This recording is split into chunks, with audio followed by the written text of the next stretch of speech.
Hello, good morning, everyone, and happy Wednesday. I am Justin Nimergood, your host of the Real Estate Rockstars. I'm so thrilled for the guest that we have with us today, Mr. Matt Murphy. Today's guest brings a blue collar grit, heart, and powerful mission to multifamily real estate. Matt Murphy is a real estate investor whose journey took him from managing one of the oldest auto body shops in Chicago to building and revitalizing communities throughout through multifamily investing, where he calls Midwest what he calls, excuse me, the Midwest mindset. Raised with humble beginnings by a single mother and older brother, Matt spent over a decade fixing cars before shifting his focus to fixing neighborhoods.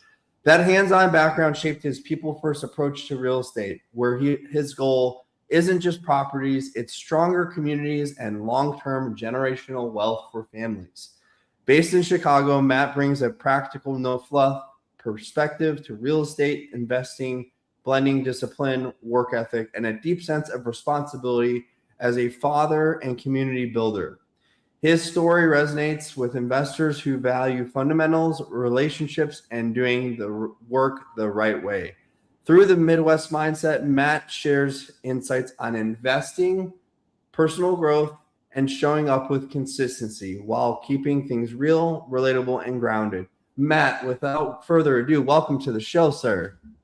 All righty, awesome. That is a heck of an introduction, and happy to be here, Justin. Happy to be here. Yeah, we're happy to have you. And obviously, we're doing this in transit because when you're a guy like Matt and you're an investor on the move, you're always on the move, right? And so, on that note, obviously, you came from an interesting background, kind of an auto body, we called it blue collar grit, heart and soul, and obviously, but what was like, if you could pinpoint it, what was like the first moment where you said, you know what, I want to be in real estate somehow? Do you remember what that was? Yeah, so I had moved up to management. I had been writing estimates for a long time in the auto body industry. So working with all different types of walks of life, right? So number one, your main priority is the customer. So very similar to the bigger multifamily real estate space. Your number one priority is your investors. But then you have a lot of other people that you're dealing with on a day-to-day basis, such as parts vendors, body techs, painters. So all different types of personalities. Um, and I just thought, wow, this is fascinating, with the way that the multifamily real estate space works.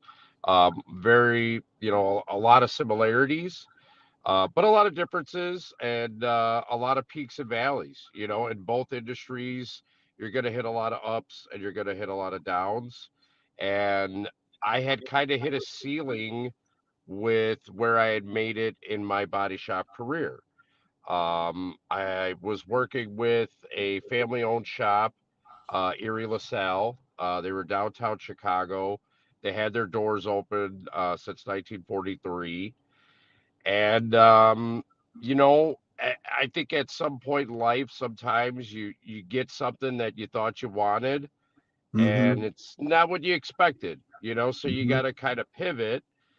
And kind of just started learning about multifamily and dove into it. Nice, nice. Let's drill into that if we could. When you say you expect something and then it's not exactly what you expected, right? I have shared my thoughts on where I was in corporate America and hitting that glass ceiling and then realizing that's not really what I thought it was either, and having to pivot. So I can relate in some ways. When you hit that quote unquote glass ceiling, that feeling of, okay, what's next, right? Is sort of what I describe to people. Why multifamily though? I mean, you could have gotten into anything. Why multifamily? Was it just a fascination with it? More than just a fascination. Um, I'm a huge sports fan, right? Mhm. And also, again, just coming from an industry where forming a team and executing a plan is essential. It's not even like a requirement, like it's essential, it's fully needed. Um, that's what kind of drove me toward. I think that's what made me gravitate towards it, is uh, working together as a team to solve problems and execute a business plan. It excites me. Sorry, Mhm. really gets the blood pumping. To where is the body shop stuff. It just became mundane. I don't know if you got that Mhm. feeling when you kind of hit that ceiling, but it was just towards the end. You're kind of just going through the motions, and you wake up in the morning and you're just like, oh, this again. To where is this is you're looking at different deals every day, you're running different numbers every day, a lot of networking events, so you're socializing more, you're meeting new people, um, all kind of very like-minded with similar goals. Yeah. Yeah, I do relate to that. I mean, I remember the feeling of mundane of being just, the same monotony, right? The same drag and wanting something different. And so it's good that you found multifamily. So tell us about like what's been your favorite project that you've worked on so far? So far, I'm not in like a whole bunch. Midwest Mindset Partners, we're kind of just getting started. Um, but we got 75 units um, in Warrensburg, Missouri, Wow, so outside of that's a pretty good Chicago. size project, I'd say. Yes, yes. Now, myself personally, I know the operator, or what they call a sponsor, if you will. He kind of formulated the plan. That's Green Forest Capital. Um, Lee and his team have been in business for quite a while. Um, but I actually just got in as a limited partner, so who I'm looking to work with. So I'm just strictly invested. But I was offered to kind of get some behind the scenes stuff and see how things actually operate. It's the best way to learn the business, right? Is to be is in it as you can, right? Learn Yeah. from someone that has done it before you have. Now, I love that you're. I love the sentence, to fixing neighborhoods. So, can you maybe talk about like, that piece of, I Yeah. guess, I don't know if it's gentrification or what exactly your thoughts and plans are there, just around like, Mhm. that piece of your bio in particular. Yeah, no, definitely. So, I mean, I'm sure you have. I think majority of Americans have, right? We've all lived in an apartment building. Hmm. So I've had a slumlord, like things go wrong, you call them, and it's kind of the last priority on their list, right? And you're just like, hey, I want some cold air because it's 85 degrees in here. You know what I mean? Yeah, Um, please. so yes. So like in a lot of these cases, when you're looking at these apartment communities, um, you're going in with a business plan to buy and fix them up for the tenants, you know. In a lot of cases, people think, well, why are tenants just going to pay for, higher rents? And Hmm. most of them, truthfully, they are, but you got to give them a better place to live, right? So that's kind of what we do.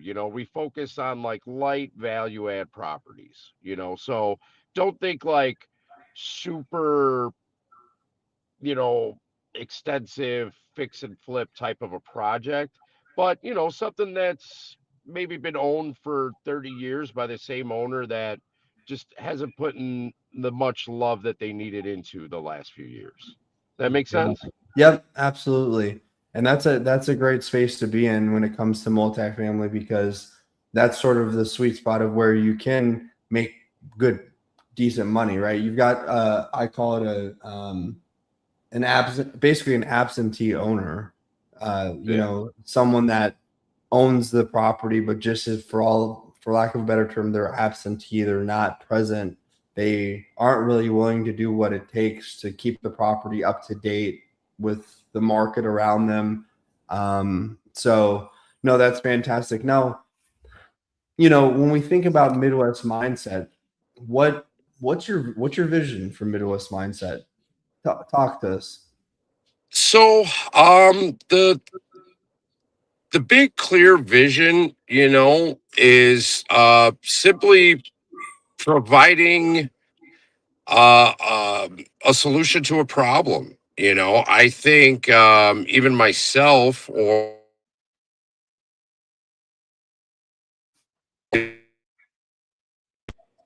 you don't think about the longevity. You rely on 401k or whatever's going to save you. And I'll give you an example. I had a neighbor, she was a nurse. She was a great nurse. She worked hard every day. And investing or anything like that was never a thought that crossed her mind. It was never seen as a problem until it was, right? She had gotten into bad health. Um, the insurance and stuff like that only covered her for so long, so her backup plan was not really a backup plan. So if I can help, anybody kind of map out a better way for retirement or early retirement or, for that emergency that, you know, we all probably are going to have to face at some point. Why not? That's what I look to do for my investors. And more than that, I look to work with, shop owners or people in the construction space, Mm-hmm. or people also involved in real estate, because right now, whether you like them or not, right, you got the 100% bonus depreciation. Mm-hmm. So when you claim that, if you own a business, you can reduce your taxes greatly with a huge tax deduction from a K1, and it could even get as low as zero. You know, Mm-hmm. so again, I mean, it's all about problem solving. Every investor has different needs. Some might want more cash flow. Some want to plan for retirement. Some want the huge tax benefits. It's all what fits their goals and needs. That makes sense. And I like what you said about, maybe it's shop owners or other people in the auto industry that didn't know that there was another way to make income in this way. And maybe it becomes either their out or their additional income stream. Like you had saw it at one point in time, and obviously you saw it as much more than that. But I always like to say we are usually our best target market, right? Whoever Yes. we were or wherever we came from is usually one of the best target markets you can go after out there anyway. So that's fantastic, Matt. I mean, obviously you're serving a greater good out there. You're out there, trying to uh, make sure that Midwest mindset gets known out there, and I applaud you for that. We're gonna shift gears for a second to kind of the final segment of the show, where I'm gonna ask you a couple fun questions as we talked about pre-show here. Nice. So the first one is this. All right, so imagine for a moment it's your last day on Earth. You can only preserve 3 items in your time capsule. What are those items and why? Now they got to be items, right? They can't be people. I just want to be specific. Well, a person could be an item. I mean, items is, let's just put it this way. I've had it interpreted it in all kinds of different ways. So Okay. interpret it however you want, I guess is what I'll say. I would say my partner Ginger and my two boys Thomas and Charlie. There you Those go. those are going to be my three things for sure. And they're gonna go with you forever. That's right. That's right. That is so cute, by the way. I've had people say, like memories and like I want a picture of my family and I want my wife's my wedding ring, you know, with my wife and whatever. But I've never had someone just say, "I want my wife and 2 kids." Like, Yeah. yeah, you know, like it's as simple as that. Well, there you have it, folks. Matt, before we allow you to kind of share where people can go out and find and connect with you, final question is this: what is your definition of a real estate rock star? My definition of a real estate rock star is reaching whatever you define as success in this business. Because that could be a million things to a million investors. Mm-hmm. My definition of success might be different for like a short-term rental investor or a buy and hold investor. So whatever that is, that's I'd say it's on the individual. Nice, nice. There you have it, folks. Mr. Matt Murphy with a absolute masterclass here on multifamily. We'll call it Midwest Multifamily There you go. 101. And maybe you should actually, patent that. Midwest Multifamily 101. I kind of like the ring of that anyway. Matt, where can folks go and find and connect with you? Our audience out there, our subscribers out there, where Yeah. can they find and connect with you? Awesome. So you can find me on LinkedIn. Just look for my name. You could also book a call with me on my website, themidwestmindset.com.